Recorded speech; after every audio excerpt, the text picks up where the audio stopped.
I think we can go ahead and get started here.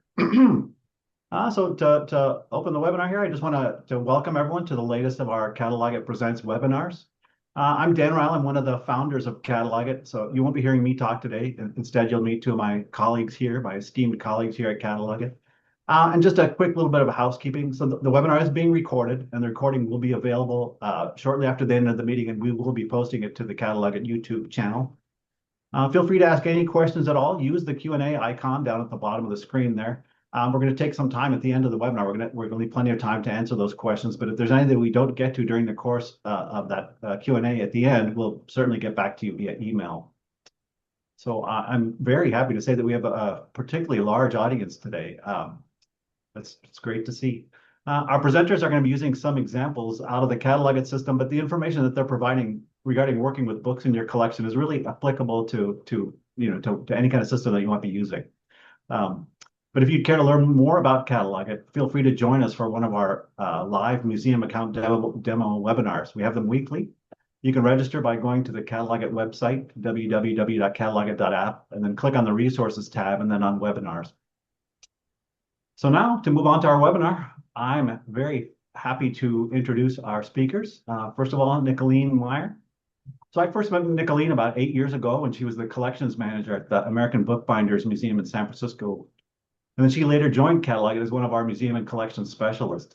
Nicoline is an expert bookbinder, and she's the founder of Silver Ocean Studio in Hudson, New York, which provides bookbinding and repair services.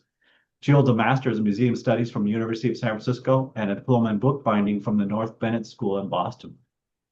And joining Nicoline today is Brittany Williams, who's become a good friend of mine here at CatalogIt. She holds a Bachelor of Arts in Public History and Museum Studies from Western Michigan University. She was the collections registrar at the Gilmore Carr Museum and subsequently the collections registrar at the Kalamazoo Valley Museum. And then prior to joining CatalogIt, she worked at Mackinac State Parks. So with that, I'm happy to hand it off to Nicoline and Brittany.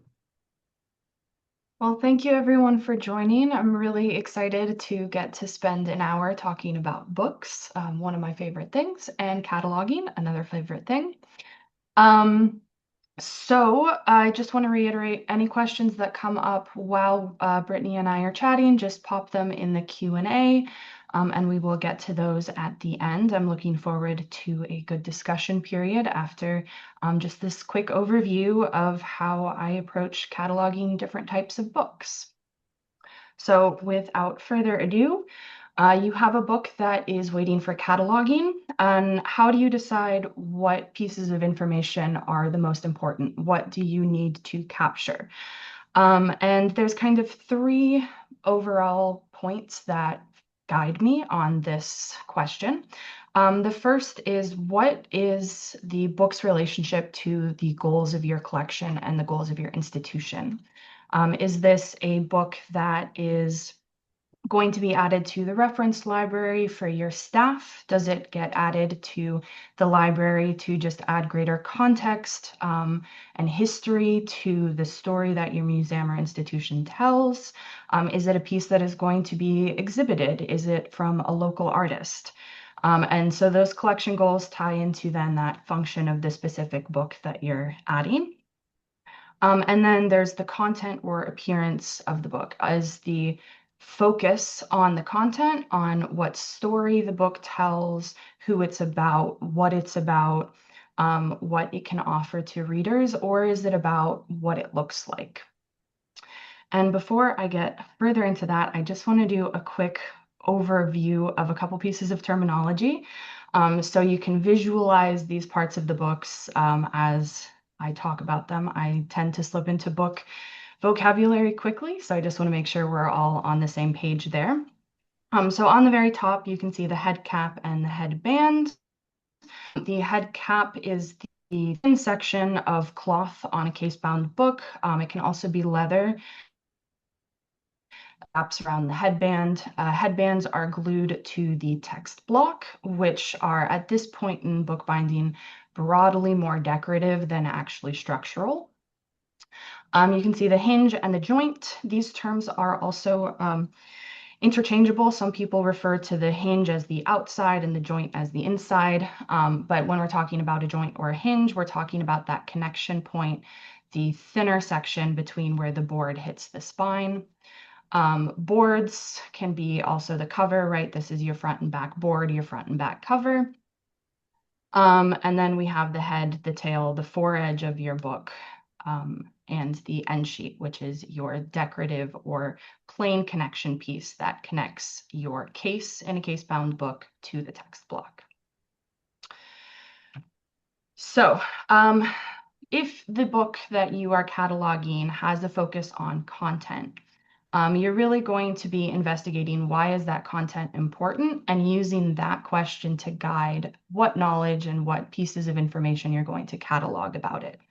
So you'll want to give a description of what the book is about, what is valuable information that you would want to be able to find in a search, what people are involved, who wrote it. Maybe it's a local author and you talk about the author's life in your historical society, or perhaps the person that the book is about is someone important to your organization's story. Same thing, you can carry that out for places, locations, where was it published or produced. And so in this case, you'd really want to catalog it as a book or an archive to use two of the CatalogIt classifications.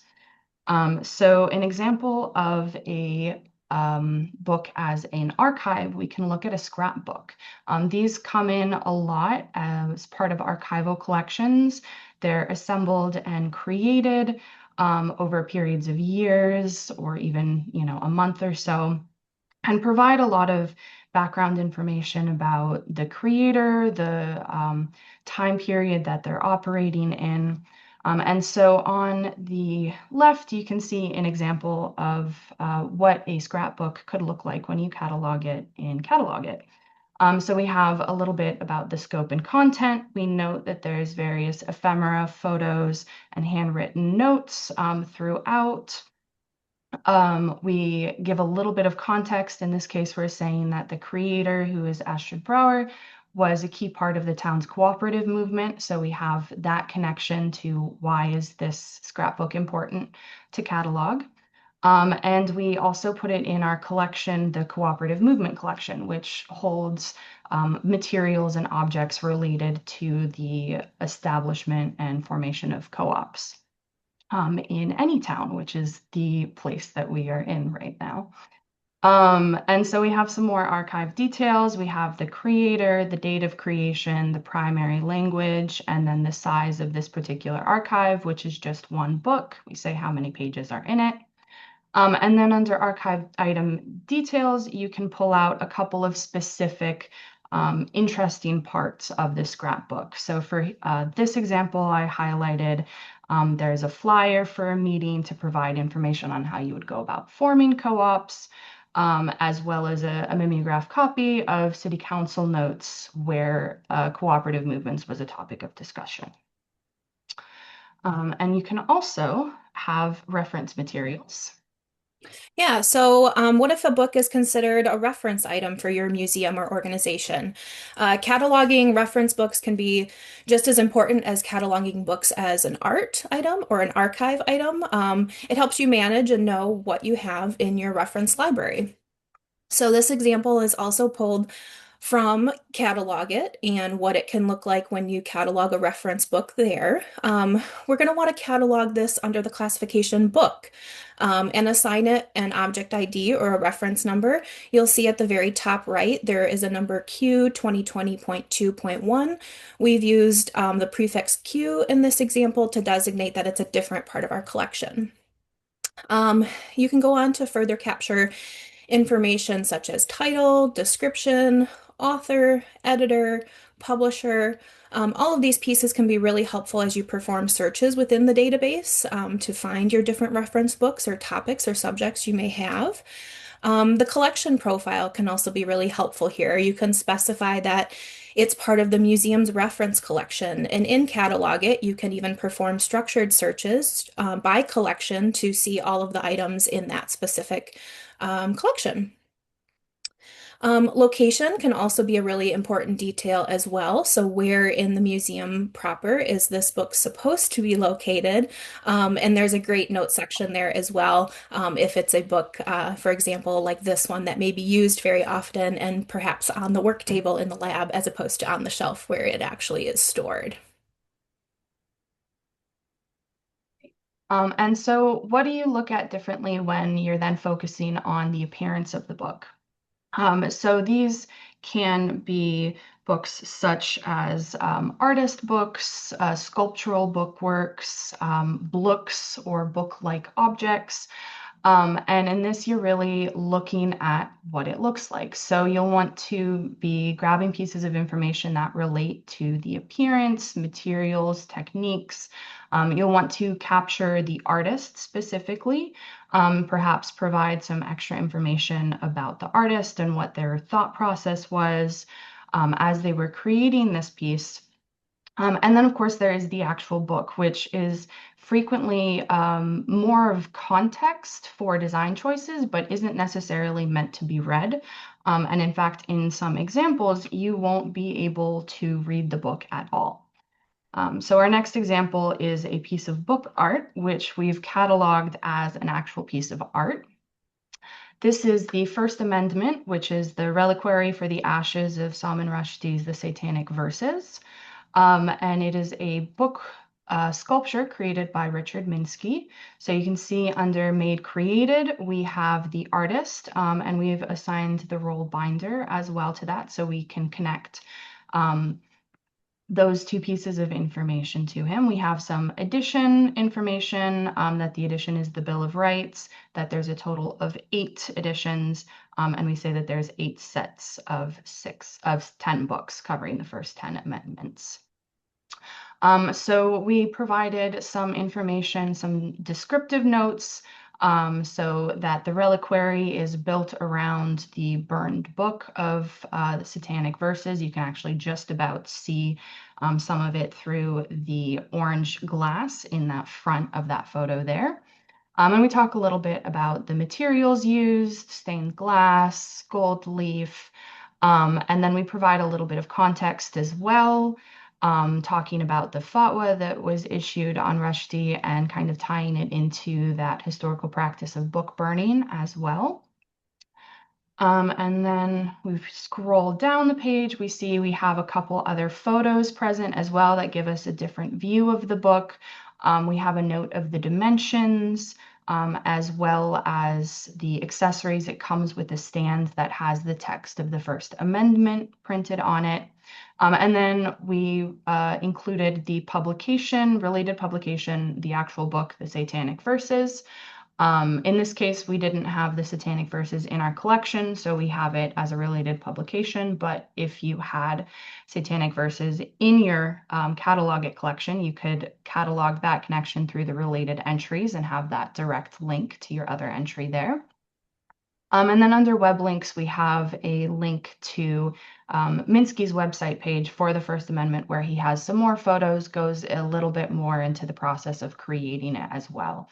So that can be referenced moving forward. What if it's still a book and we're treating it as a book, but we want to draw attention to the appearance of the book more than the content of the book? And you'll see this a lot for publishers' bindings.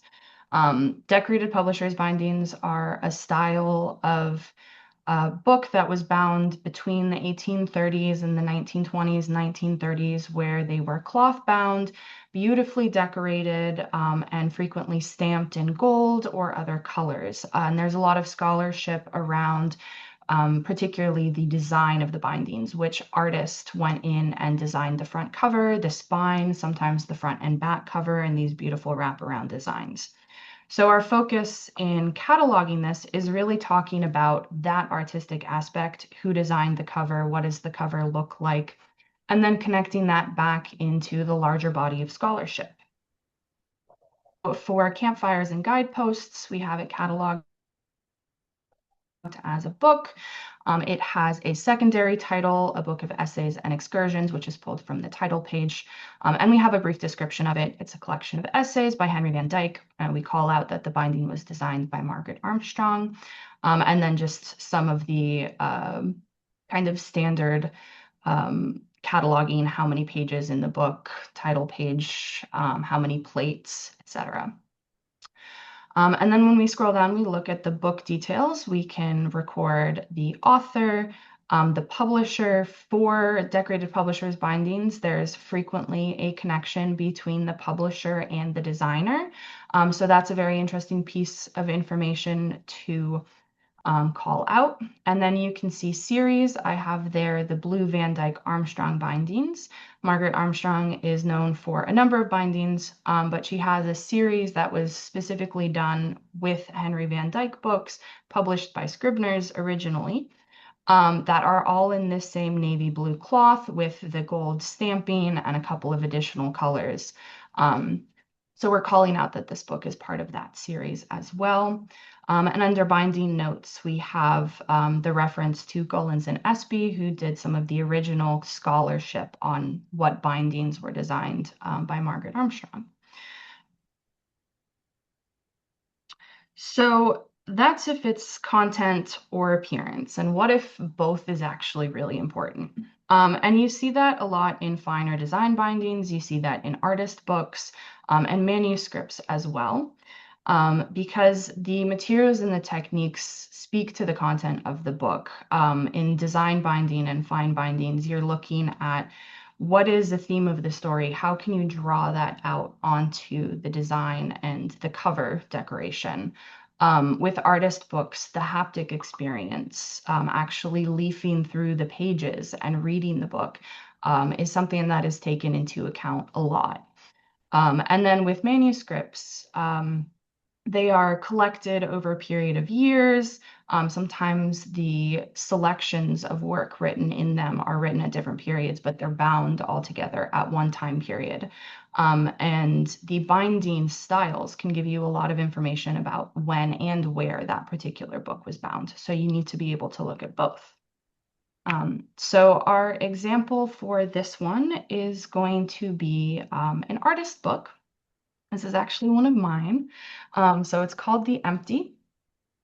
It is sewn on alum taut cords in a limp vellum calf binding. We have this little description talking about the title, some of the composition, the materials, and we have it in the artist book collection. We have the lexicon used. We're tying it to the Getty AA&T. The artist's book concept. There we have a little section transcribed from the first couple of pages that speaks to the content of the book, what it is all about. And then we have some photos that are showing the cataloger what the book looks like. As we scroll down through the entry, we see there's some more photos. We have a couple of close-ups on some of the text, how the materials are working with the story of the book, with the content of the book there. And we have some more specific binding notes that calls out some specific artistic elements as well. So this is really looking at both what does the book look like, but what is the content? And we're cataloging both of those pieces of information throughout. So as you're cataloging your books, you will be handling them a lot. And as you handle books, there's some particular points of vulnerability that I'd like to call attention to. This is specifically for case-bound books. So we're looking at more modern books that were created in two parts, the text block and the case. Some older books are they're built in more stronger ways. The connection point between the text block and the boards is often more integral to the whole structure. So they have different points of vulnerability. But for case-bound books, we're really looking at the joints, the text block attachment, and headbands and head caps as the weakest spots. The joints and hinges are your thinnest kind of section of cloth and paper, receive the most wear over time as you're opening and closing the books, impact their strength and durability over time as well. And so case bindings are relying on a strip of mull, which is a gauze that is glued to the spine and then glued to the case, and the end papers, which are just paper. So you'll frequently see ripping at the top of the end papers as there's just the weight of gravity over time pulling on that paper and that mull. And then head caps and headbands, those are ones that I think you don't really think about a lot. But if you visualize yourself pulling a book off of a stuffed shelf, you think about coming in and you put your finger on the top of the book, on the head, and you pull out and you capture the head cap. And the head cap is not a super strong part of the book. So doing that over and over again will actually cause a lot of wear and can rip the headband off. It can cause the head cap to rip. So instead, what we want to do for taking books off of shelves is you'll actually push the books on either side further in, and then you can grip the book at the spine and pull it off the shelf that way. And Brittany is going to talk a little bit more about some handling and storage tips. Yeah, so, books are tactile, and there's this general understanding that books are meant to be handled, they're meant to be used. But how we choose to handle them can help set their longevity and the preservation of the book itself. So, one common misconception is that when we handle all the items in our collections, we wear white cotton gloves. With books or paper items, we actually want bare hands that are clean and dry. Gloves can lead to fumbling fingers, an unsure grip. It leads to less control when you're handling, which can result in things like bent or even torn and ripped pages. The natural oils from your skin actually does not hurt leather or parchment either. But again, clean and dry is very, very important. When you're supporting your books, before you even have your book in your hand, you're going to want to make sure that you have a designated, clean, solid, and stable surface to work from while you're using the book. Supporting the boards or the covers of the book by using book pillows or cradles so that it doesn't fall flat and damage the binding is recommended. If you don't have those, as they can sometimes be a bit pricey, you can even use things like rolled muslin fabric to help support those pieces of your book while you are using it. Something else we could recommend too is if you have researchers coming into your collections or staff or even volunteers using your books, you may want to consider having a printed handling procedure available that promotes best practices for handling the books in your collections or in your reference libraries. Now, when we're storing books in your collections or libraries, they tend to fare best in temperatures around 70 degrees Fahrenheit and between 40 and 55% relative humidity. However, the most important thing really is consistency. We want to avoid temperature extremes, spikes, dips, and any dramatic changes in humidity at all when possible. So consistency there is key. For enclosures or storage, when the books are perhaps not on a shelf, some of your best options are going to be archival and acid-free materials, such as clamshell boxes, four flap enclosures, which include the fold and tie wrappers with them, or flat files or flat storage to avoid gravity putting stress on certain parts of the book. Fully enclosed books covered by like sealed plastic or mylar sleeves are not generally recommended, especially for leather-bound books. These materials can really trap moisture and cause mini microclimates, which, as cool as science is, we don't really want any live science experiments in our collections or libraries. And then when you're looking at having your books up on exhibit, you want to carry through these precautions for handling and support as well. So beyond your normal light considerations, some dyes on cloth bindings and leathers, particularly from older books, are super light sensitive and will do a lot of fading. So you generally, as you want to do with most collections, keep them out of direct sunlight. If you are having them shed direct sunlight, films over vitrines, things like that. And then we just want to carry through this idea of if you're laying your book open and flat, you'll want to have the spine properly supported, again, via a cradle or pillow. Also, again, these can be very expensive, but there are also fun craft projects to do, to pull together and to customize them for each book as well. So there's a lot of good resources out there for building your own book supports for exhibition, and I'm happy to share some of those in an email following up afterwards if you're interested. You also would like to use a clear plastic strap or soft weights to keep your book open. So you can do book snakes, right? They're little metal knobs wrapped in fabric. You can make your own soft weights as well. You can repurpose Beanie Babies. You can sew a little pocket, dump some lead shot or sand in there, sew it up. Those are all great options. If you're doing plastic straps, polyethylene is preferred over Mylar, as Mylar has it's a little bit of a harder plastic, so you have the possibility of cutting a page as you're wrapping it, whereas the polyethylene is a little bit softer, and you won't have that possibility as you're setting up for exhibition. If it's open and vertical, say you have a book that you are spreading out so you can see the front cover, like so, you're going to want to have the tail of the book supported so the gravity doesn't pull it out of the case. And you can do that by just cutting out a piece of board and using that same plastic strap to attach that plastic board to the bottom of your text block, and that will keep it supported nicely there. And then if it's closed and vertical, that's kind of the safest place, the safest way to display it. That's how they generally sit on your shelves as well. But if the text block is particularly heavy, it's a very thick book, or if the square, which is the section of board that sticks out past the text block, is particularly large, you'll want to build that support again to make sure that the text block sits evenly as it's stood up.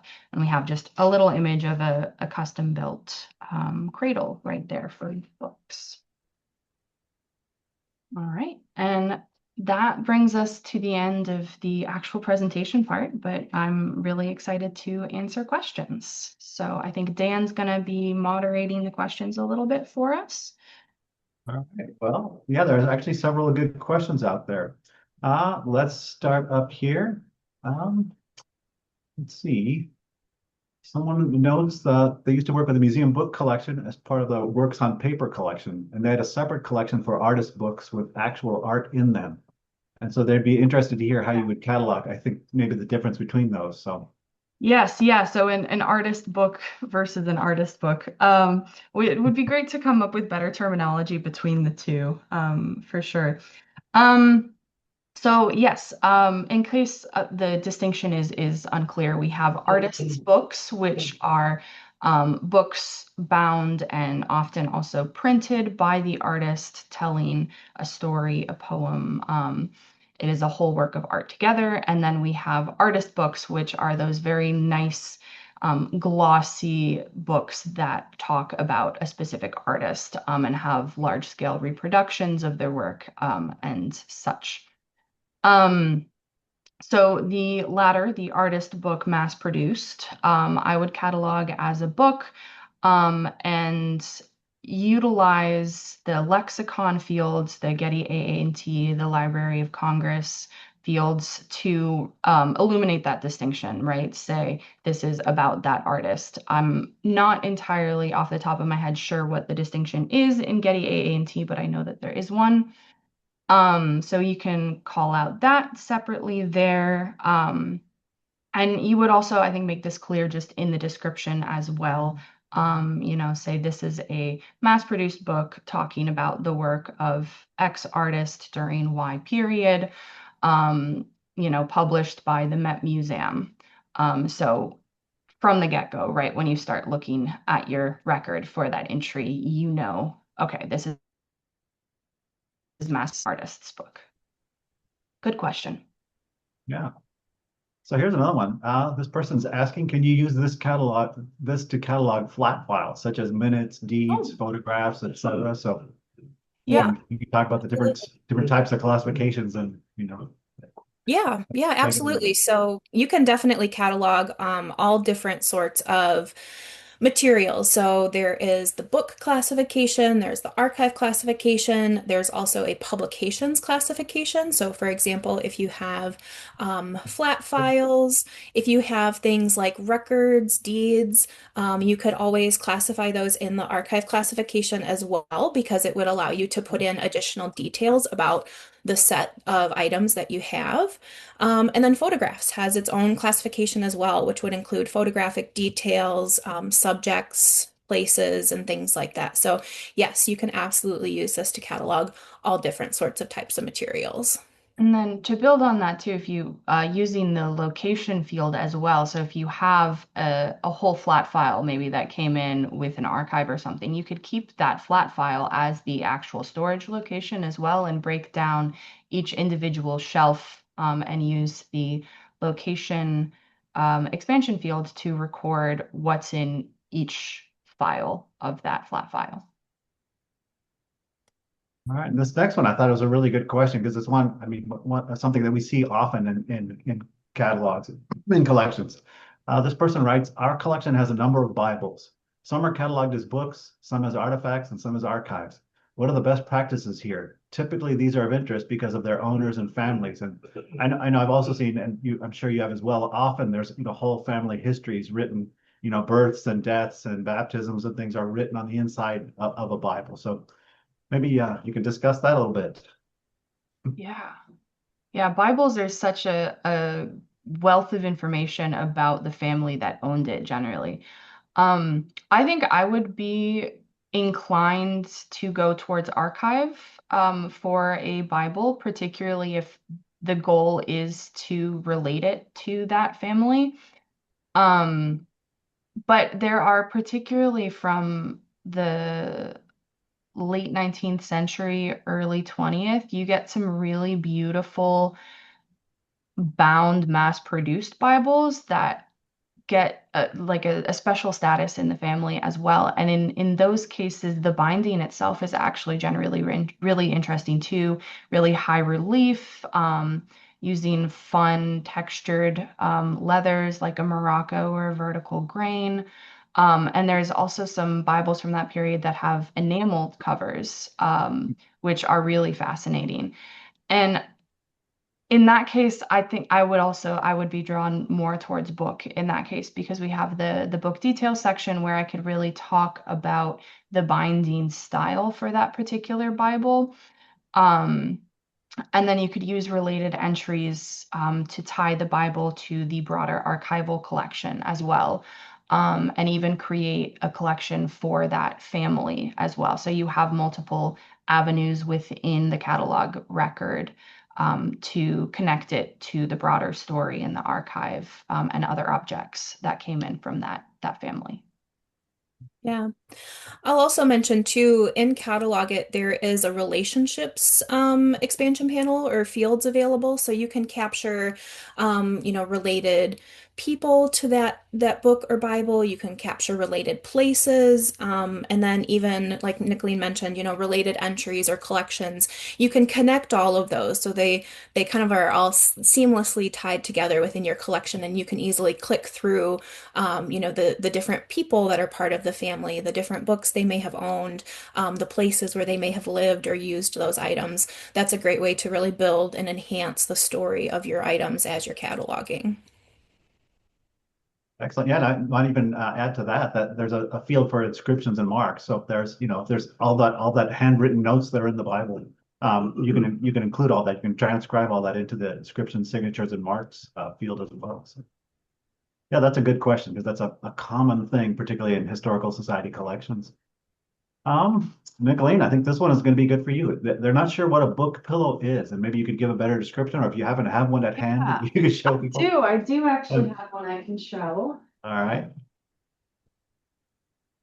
Right. So a book pillow is a pillow, generally looking something like this. So you see it has the narrow space here, which is where the spine is, and then it has the actual pillows on either side. And so this provides just a little bit of support for the spine to sit nicely in here. And then the joints are supported by having the boards up a little bit higher. So something like that. But yeah, these are ridiculously expensive. Have fun. Have a little sewing night, a craft night for your institution, and make a couple yourself. Buy some polyester batting, some like simple tight weave, soft cloth, muslin, and have fun. That's another one of the questions is please share your book supports, your build your own book support. So if you've got some kind of a pattern or something, people would certainly be interested in seeing that out there. Yeah, absolutely. We can send that up in a follow-out email. Okay, let's see. I have another question here. That's another good question. This says, I will have to enter a lot of technical books regarding the collection. It's a military collection. I presume it will be the same process for us. Let's see. For us, the more important is what is in the book, not really the condition of the book. So do I have to think about that differently? So this is really, I guess, talking more about the subject than the contents of the book. Yeah. Yeah. I think that if you're cataloging the book more for the content of it than its appearance necessarily or condition. I would say you can still use the book classification because it'll have the book details there for you, right? So you'll be able to capture, the technical details of the book, the subject matter, if there's important people or places referenced in the book or events, especially if you're dealing with a military collection. I think book and book details would be a good option. But Nicoline, do you have any thoughts on that too? Yeah, I agree with that. I think the book details provides a number of fields for like search terms as well, the Library of Congress numbers, so you can have that cataloged in that same system as well. ISBN, like all of these technical details, which can help connect the book to the broader use of it.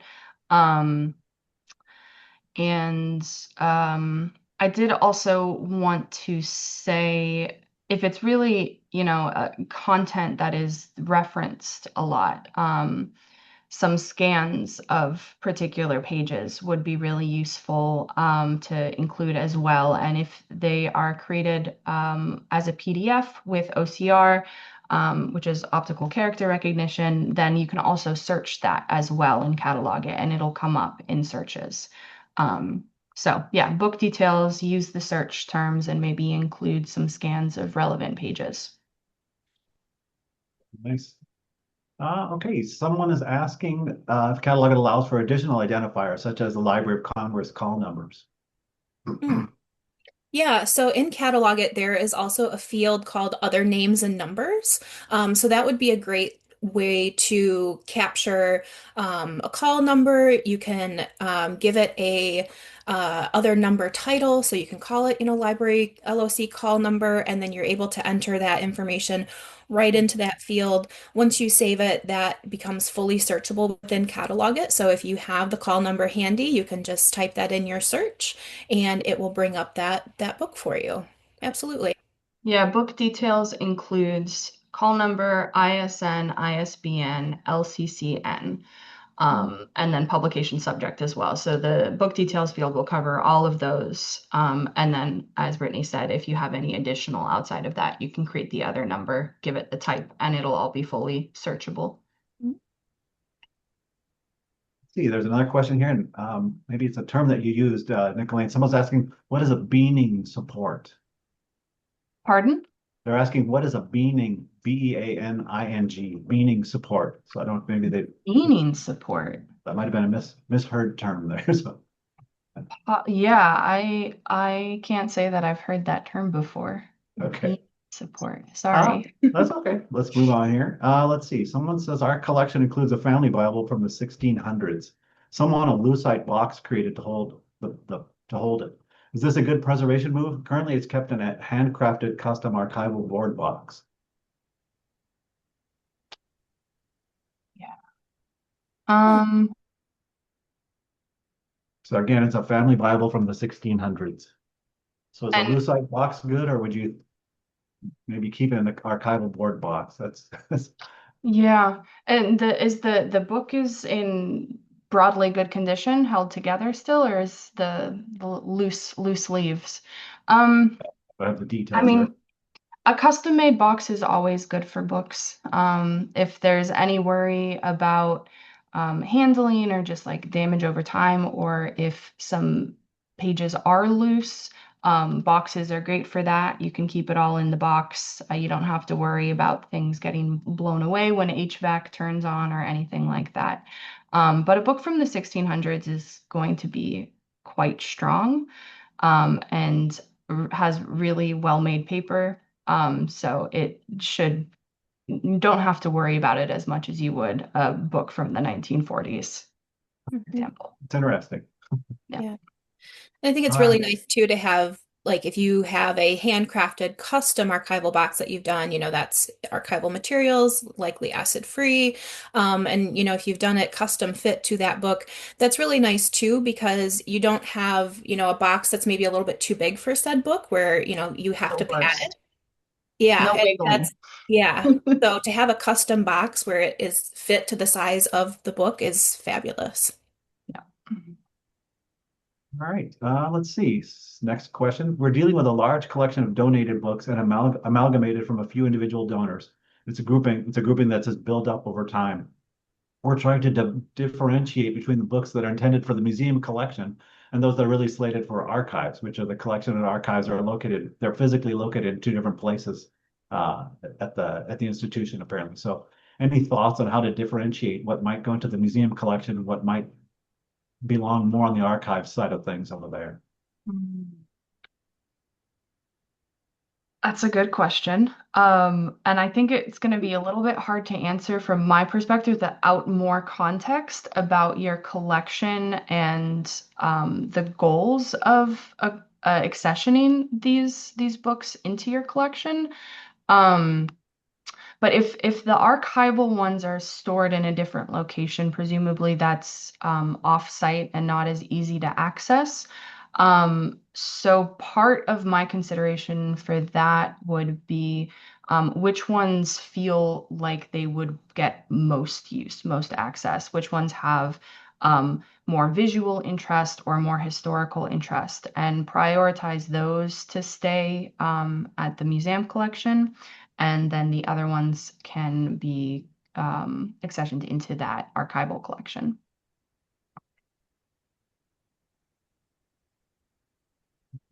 Let's see here.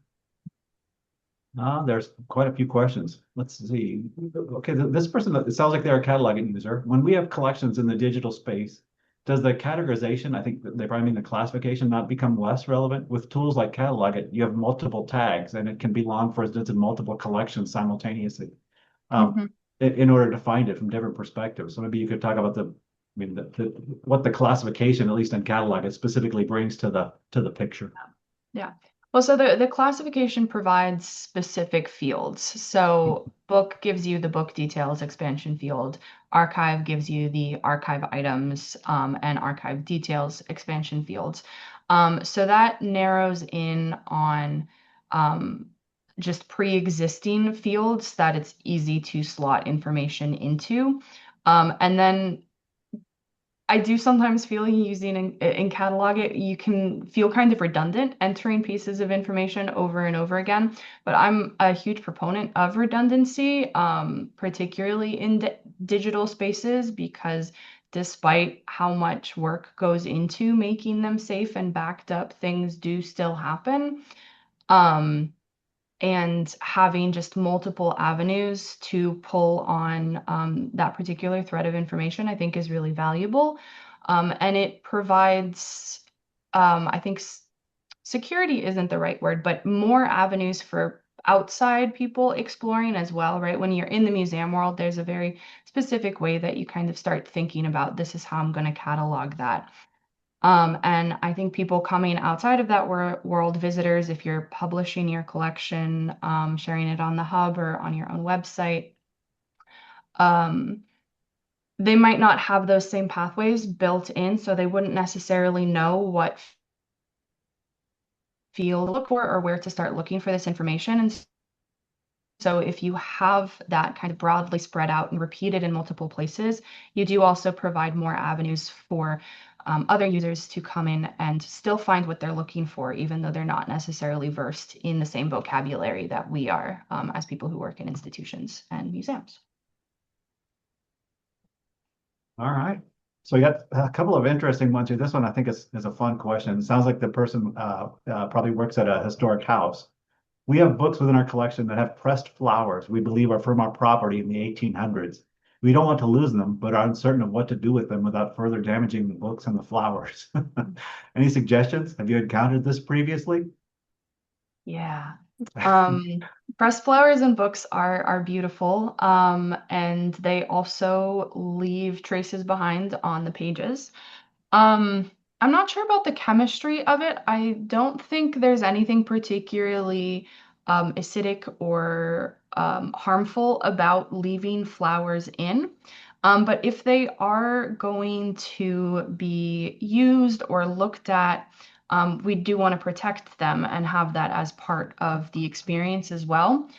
So in that case, I would recommend encapsulating them. You can do this with thin mylar and double-sided tape, and just carefully transfer the flower out, seal it in the mylar, do it on all four sides.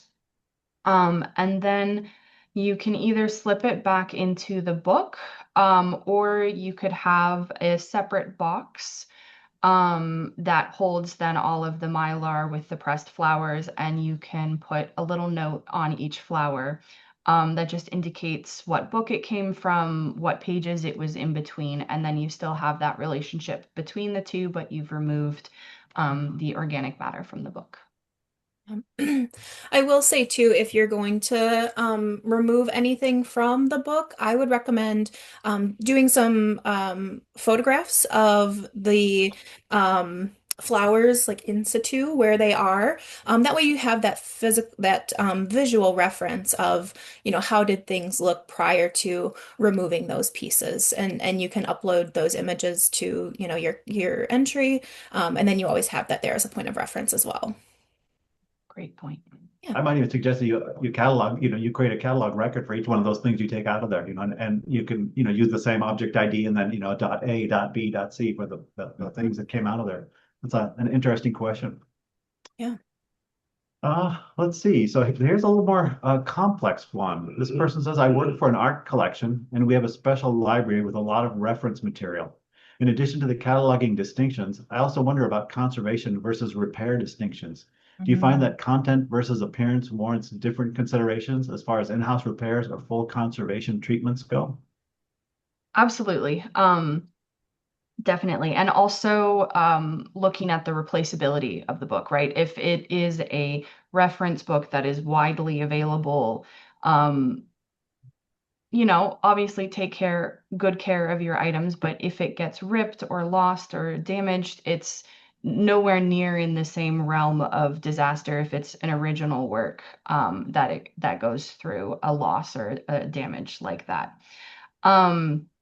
I mean, I know some reference libraries will automatically rebind reference books that they buy to fit the schema of the rest of their reference library as well.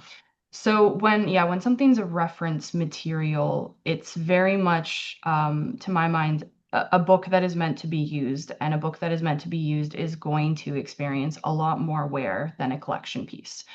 And that's normal. I don't think that's something that you have to be particularly careful of. So shelving them is going to be different. How you handle them is going to be different. And I think that's natural and fine, and good. All right, here's another interesting one. We have a lot of questions. This is great. I'm an archivist for a Railroad Historical Society. We have employee magazines from the railroad. How would you recommend cataloging these? They were originally cataloged as books in Past Perfect, but I'm wondering if they would be more of an archive since we use them for reference material as well. Yeah, so CatalogIt does have the publication classification, overarching classification that you'll find book under. And under publication, then you have publication type, which allows you to further drill down. And you could set that publication type there for employee magazine or magazine, and then you can do a hierarchy employee. And publication includes the publication details, expansion field, and transcription, other fields. So you can get a lot of the detail that you would from a book, but it's kind of a step out. You can give it that type of magazine, and then it'll display nicely and appropriately in your cataloging.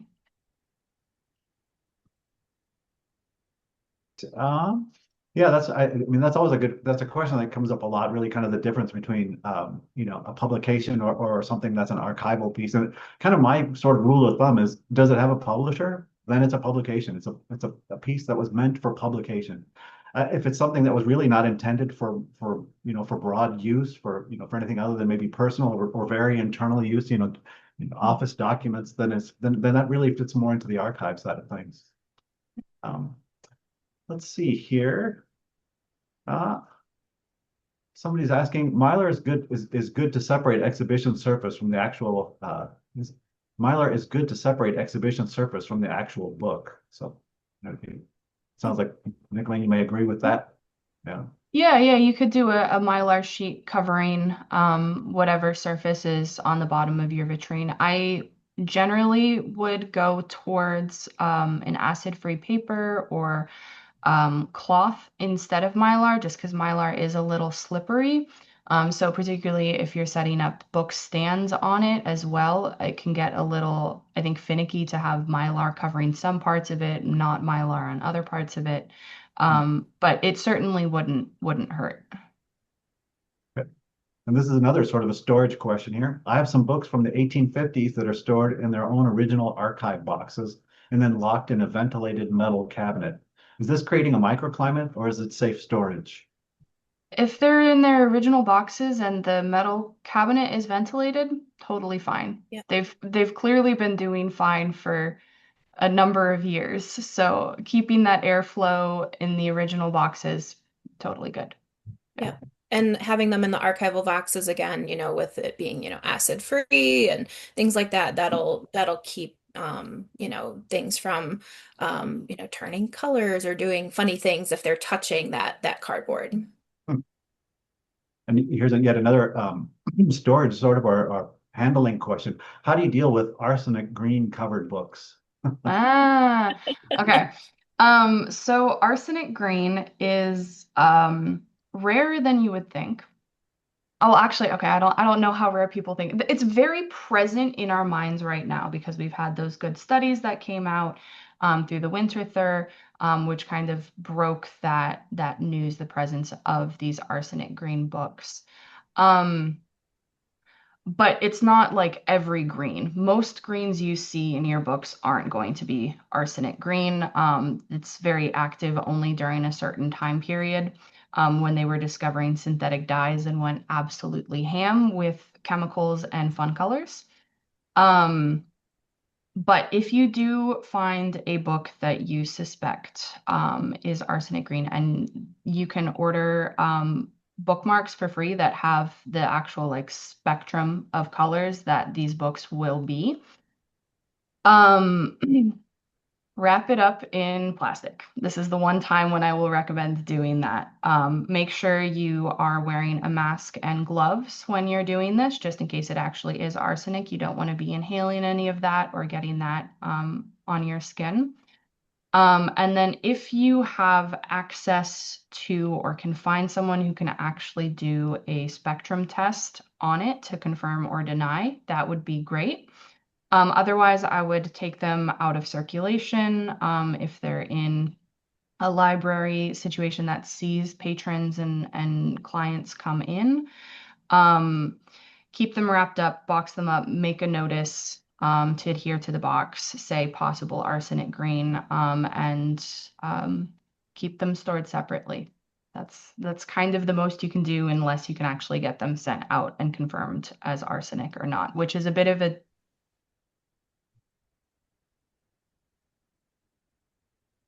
that they do need to actually take a sample of the cloth to test it. So you're going to have a small area of loss in the book through that process. Interesting question. Here's another one that's probably fairly common. How would you catalog children's fabric books where the images are printed on fabric? Additionally, would you recommend storing it more like a textile or more like an archive?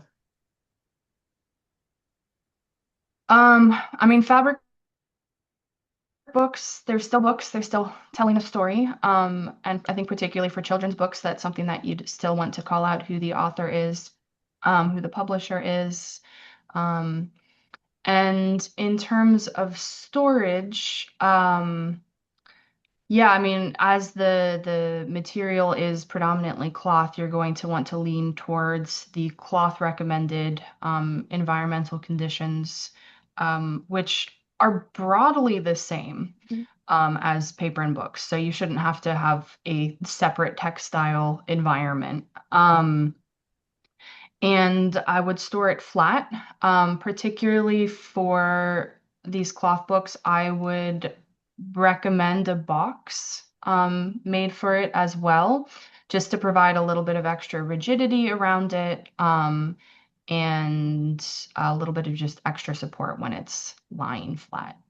hmm You can also use I think the box suggestion is great. And in the box you can use acid-free tissue to if you are storing the fabric book in the box closed, you can put some tissue in between each fabric page to kind of help keep that a little bit separated. But yeah, storing it in a box would definitely be a great solution.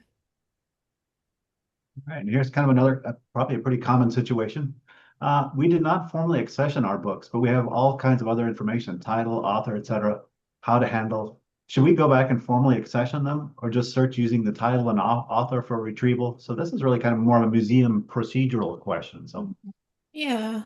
So I think, if it would depend on how the books came to your collection in the first place. So, were they meant to be accessioned? Were they, donated or gifted to your collections and you have, that paperwork or that paper trail knowing where they came from?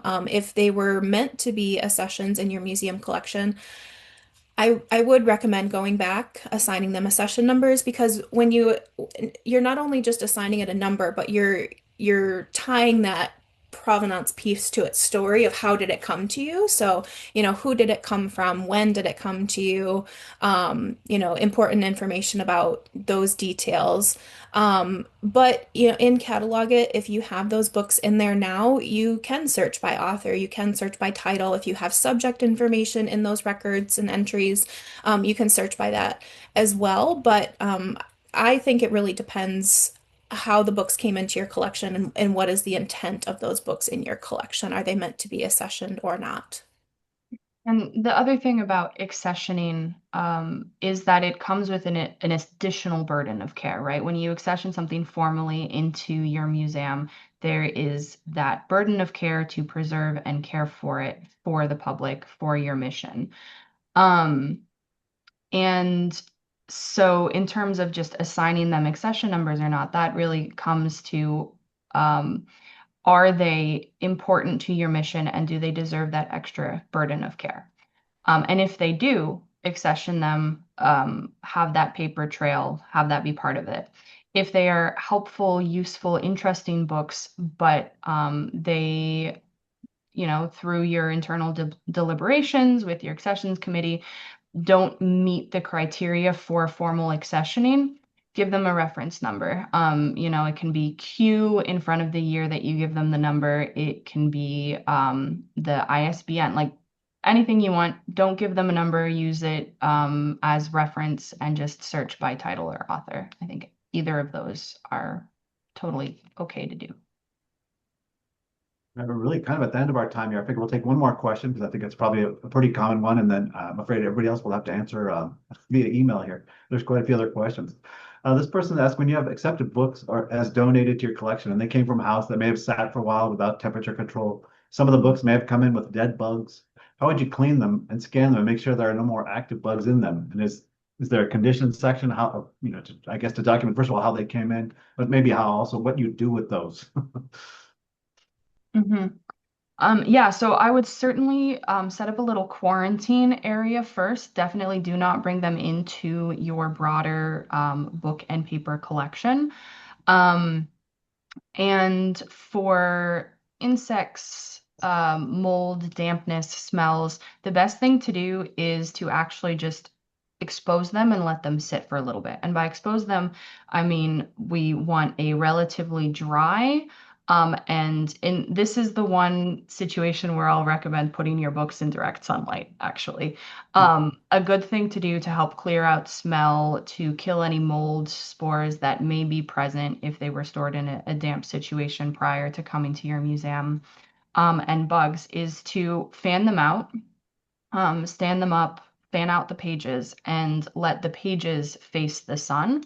And that will dry them out a little bit. It will air them out, help get rid of some smells, and will hopefully entice any sort of silverfish or other bugs to depart, and join the wider world of bugs and not your book world.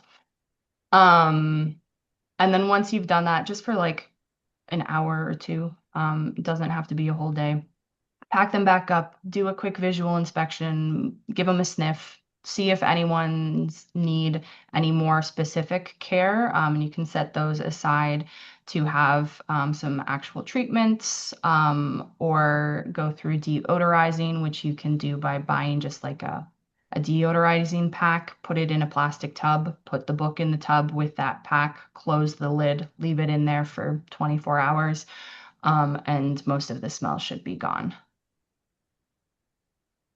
All right, folks, we're a little bit over here, so we'll go ahead and conclude the webinar for now. So again, thank you so much, and thanks for all the questions, and we will get to you. There's a lot of questions, but we'll get back to all the rest of the questions that are out there. Thank you all so much for attending, and thanks very much to Nicoline and Brittany for your time and your wonderful presentation here. So thank you, everybody. Thank you. Thank you.